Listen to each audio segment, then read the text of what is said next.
respect the indigenous stewards of this land, past, present, and future, and acknowledge their enduring connection to these territories, waters, and communities.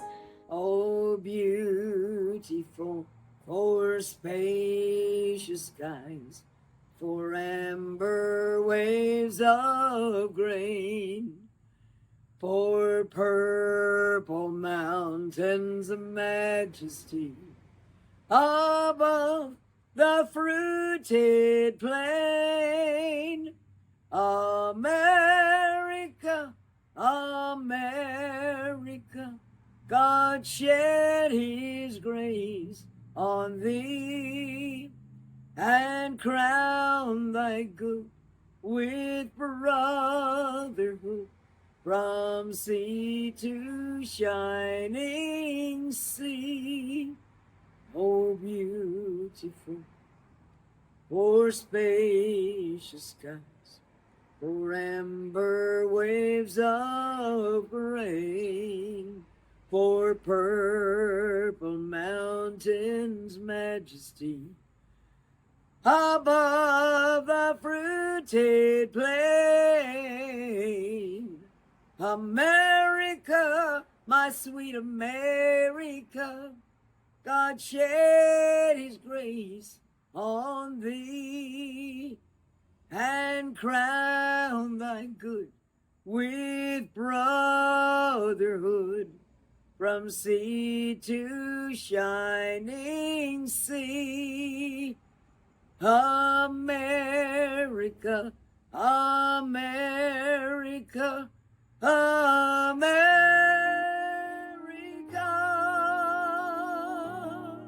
In 1776, the Declaration of Independence was adopted and signed by men who benefited from the freedoms it proclaimed. In Congress, July 4th, 1776, a declaration by the representatives of the United States of America in General Congress assembled. When in the course of human events, it becomes necessary for one people to dissolve the political bands which have connected them with another, and to assume among the powers of the earth the separate and equal station to which the laws of nature and of nature's God entitle them. A decent respect to the opinions of mankind requires that they should declare the causes which impel them to the separation. We hold these truths to be self-evident. That all men are created equal. That they are endowed by their Creator. With certain unalienable rights. That among these are life, liberty, and the pursuit of happiness. That to secure these rights, governments are instituted among men, deriving their just powers from the consent of the governed, that whenever any form of government becomes destructive of these ends, it is the right of the people to alter or to abolish it, and to institute new government, laying its foundation on such principles and organizing its powers in such form as to them shall seem most likely to affect their safety and happiness. Prudence indeed will dictate that governments long established should not be changed for light and transient causes. And accordingly, all experience hath shown that mankind are more disposed to suffer, while evils are sufferable, than to right themselves by abolishing the forms to which they are accustomed. But when a long train of abuses and usurpations, pursuing invariably the same object, evinces a design to reduce them under absolute despotism, it is their right, it is their duty to throw off such government and provide new guards for their future security. Such has been the patient sufferance of these colonies, and such is now the necessity which constrains them to alter their former systems of government. The history of the present King of Great Britain is a history of repeated injuries and usurpations, all having in direct object the establishment of an absolute tyranny over the states. To prove this, let facts be submitted to a candid world. He has refused to assent to 2 laws, the most wholesome and necessary for the public good. He has forbidden his governors to pass laws of immediate and pressing importance, unless suspended in their operation till his assent should be obtained.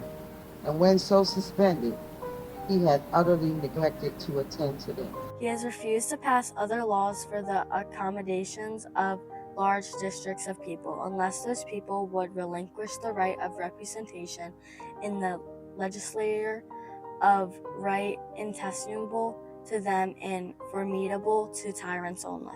He has called together legislative bodies at places unusual, uncomfortable, and distant from the depository of their public records for the sole purpose of fatiguing them into compliance with his measures. He has dissolved representative houses repeatedly for opposing with manly firmness his invasions on the right of the people. He has refused for a long time, after such dissolutions, to cause others to be elected, whereby the legislative powers, incapable of annihilation, have returned to the people at large for their exercise, the state remaining in the meantime exposed to all the dangers of invasion from without and convulsions within. He has endeavors to prevent the population of these states, for that purpose obstructing the laws for neutralization of foreigners, refusing to pass others to encourage their migration hither, and raises the conditions of a new appropriation of lands. He has obstructed the administration of justice by refusing his assent to laws for establishing judiciary powers. He has made judges dependent on his will alone for the tenure of their offices and the amount and payment of their salaries. He has erected a multitude of new offices and sent hither swarms of officers to harass our people and eat their substance. He has kept among us in times of peace standing armies without the consent of our legislatures. He has suffered to render the military independent of and superior to the civil power. He has combined with others to subject us to jurisdiction foreign to our Constitution, unacknowledged by our laws, given his assent to their acts of pretended legislation. Assent to their acts of pretended of legislation for quartering large bodies of armed troops among us, for protecting them by a mock of trial from punishment for any murders which they should commit on these inhabitants of these states, for cutting off our trade with all parts of the world, for imposing taxes on us without our consent, for depriving us in many cases of the benefits of trial by jury, for transporting us beyond seas to be tried for pretended offenses, for abolishing the free system of English law in a neighboring province, establishing therein an arbitrary government and enlarging its boundaries, so as to render it at once an example and fit instrument for introducing the same absolute rule into these colonies. For taking away our charters, abolishing our most valuable laws, and altering fundamentally the forms of our governments, for suspending our own legislatures and declaring themselves invested with power to legislate for us in all whatsoever. He has advocated government here by declaring us out of his protection and waging war against. He has plundered our seas, ravaged our coasts, burnt our towns, and destroyed the lives of our people. He is, at this time, transporting large armies of foreign mercenaries to complete the works of death, desolation, and tyranny, already begun with circumstances of cruelty and perfidy, scarcely paralleled in the most barbarous ages and totally unworthy the head of a civilized nation. He has constrained our fellow citizens, taken captive on the high seas, to bear arms against their country, to become the executioners of their friends and brethren, or to fall themselves by their hands. He has excited domestic insurrection among us and has endeavored to bring on the inhabitants of our frontiers, the merciless Indian savages whose known rule of warfare is the undistinguished destruction of all ages, sexes, and conditions.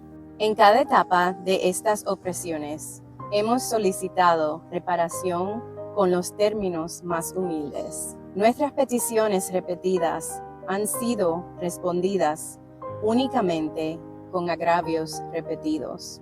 Un príncipe cuyo carácter está marcado por cada acto que puede definir a un tirano, no es apto para ser el gobernante de un pueblo libre.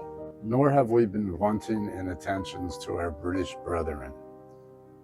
We have warned them from time to time of attempts by their legislature to extend an unwarrantable jurisdiction over us. We have reminded them of the circumstances of the emigration and settlement here. We have appealed to their native justice and magnanimity, and we have conjured them by the ties of our common kindred to disavow these usurpations, which would inevitably interrupt our connections and correspondence. They too have been deaf to the voice of justice and consanguinity. We must therefore acquiesce in the necessity which denounces our separation and hold them as we hold the rest of mankind. Enemies in war, in peace, friends. We, therefore, the representatives of the United States of America in General Congress, assembled, appealing to the Supreme Judge of the world for the rectitude of our intentions, do, in the name and by authority of the good people of these colonies, solemnly publish and declare that these united colonies are and of right ought to be free and independent states, that they are absolved from all allegiance to the British Crown, and that all political connection between them and the state of Great Britain is and ought to be totally dissolved, and that as free and independent states, they have full power to levy war, conclude peace, contract alliances, establish commerce, and to do all other acts and things which independent states may of right do. And for the support of this declaration, with a firm alliance on the protection of divine providence, we mutually pledge to each other our lives, our fortunes, and our sacred honor. Over time, the promise of all men are created equal and life, liberty, and the pursuit of happiness expanded to include more of humanity. In July 1848, the first calls for women's suffrage were made following a convention in Seneca Falls, New York. Key leaders included Susan B. Anthony, Elizabeth Cady Stanton, and Alice Paul. Like most movements, it wasn't without its own internal struggles. In 1870, they separated into two groups due to differences in strategies and tactics. The NWSA, National Women's Suffrage Association, led by Elizabeth Cady Stanton and Susan B. Anthony, abolitionists, was considered a more radical group. They supported a federal amendment to enfranchise women. The AWSA, American Women's Suffrage Association, led by Lucy Stone and Julia Ward, was considered more mainstream, and they used a state-to-state approach. The groups merged in 1890, becoming the NAWSA, National American Women's Suffrage Association. Black women were in a difficult position, sometimes joining the white suffragists or creating their own clubs. They did not accept any of the exclusion tactics used by white women suffragists. Sojourner Truth was one of the first known African American suffragists, and Ida B. Wells was also a prominent figure in the movement, a journalist, newspaper editor, and civil rights leader.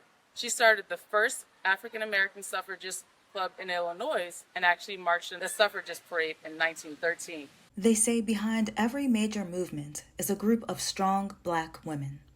After 70 years of organizing, parading, fundraising, and advertising, the 19th Amendment was ratified and women gained the right to vote.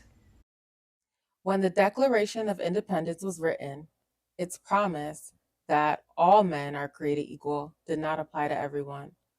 Most African Americans were still enslaved and denied the very freedoms the Declaration promised. Since then, the United States has passed 8 major civil rights acts, with some of the most significant changes coming during the mid-20th century. These laws created the U.S. Commission on Civil Rights and strengthened protections for school desegregation and voting rights. They also outlawed segregation in public places, banned discrimination in the workplace, and established the Equal Employment Opportunity Commission. Later laws banned unfair voting tests and expanded protections against housing discrimination through the Fair Housing Act. And in 1991, another Civil Rights Act strengthened workplace protections and made it easier for people to take legal action against employers who discriminated against them. In the 1800s, many people with disabilities lived their lives isolated from the public. Inspired by the Civil Rights Movement, the Rehabilitation Act of 1973 prohibited discrimination in federally funded programs and employment. The Education for All Handicapped Children Act 1975, later renamed IDEA, guaranteed free and appropriate public education for children with disabilities. And the Americans with Disability Act, ADA, and beyond of 1990 was intended to remove discrimination in employment, public accommodations, transportation, and government services. Today, our hope is that the laws will be followed in the spirit that they were intended, and not just to the letter of the law. Attention for rights for the LGBTQ community started when a riot broke out after a police raid at the Stonewall Inn in New York City in 1969. Being homosexual was illegal during that time, and the police would constantly raid the bars and areas on Christopher Street in Greenwich Village where people would gather. People had finally reached their fill after being persecuted for so long, and they decided that they were going to riot back. The bartenders, the people on the street, the surrounding people all gathered in, and they all started attacking the police back for the first time instead of complying and dispersing. This sparked a riot that lasted for 5 days. With years of continuous pressure, homosexuality was no longer labeled as a mental disorder in 1973. Same-sex intimacy became legal in 2003, and the Don't Ask, Don't Tell ended in our military in 2011. In 2015, same-sex marriages became the right of every citizen, and in 2020, the Supreme Court voted for federal laws to protect employees from discrimination in the workplace based on gender identity and/or sexual orientation.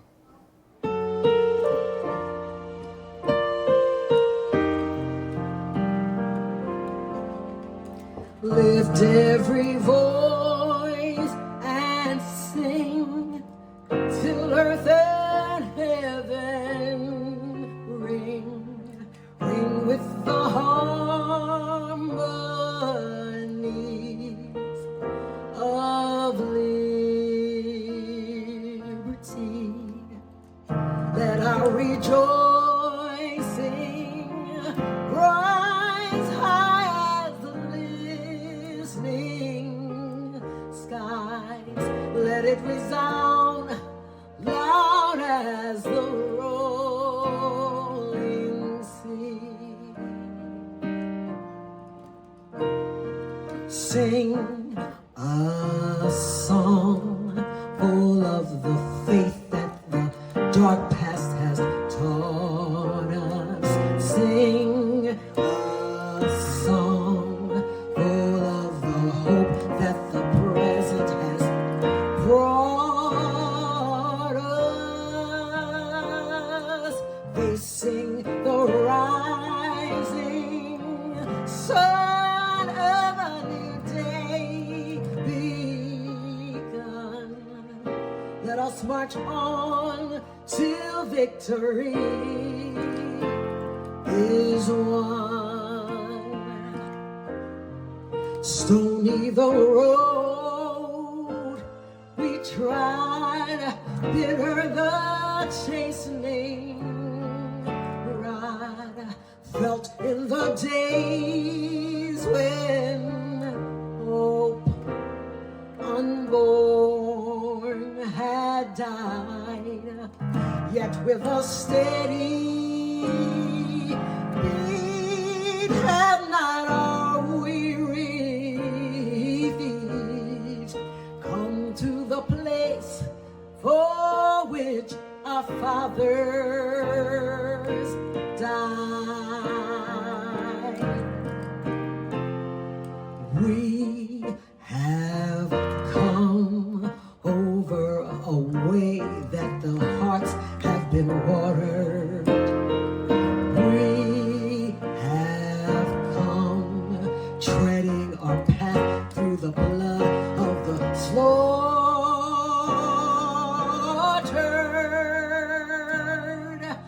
out from the gloomy past till now we stand at last where the white gleam of our bright star is cast. God of our weary years, God of our silent tears, thou who hast brought us thus far on the way,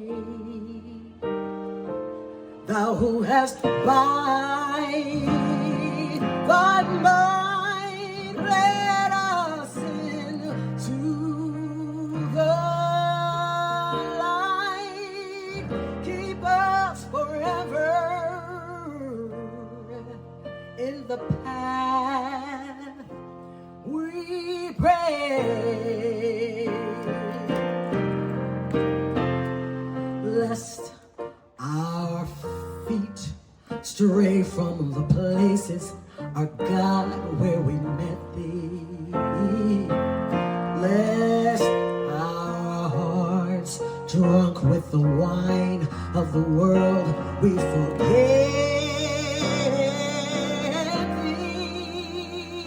thee, shadow beneath thy hand, may we forever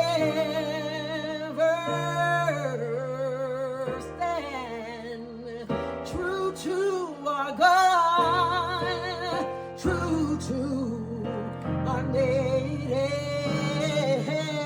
land,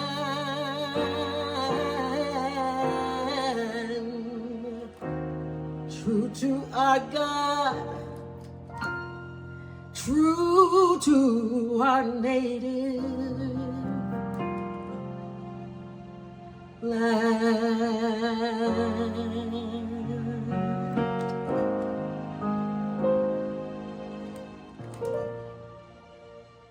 Our wish for America is to keep moving forward. A nation where everyone is treated with respect and dignity. And given equal opportunity. Huzzah!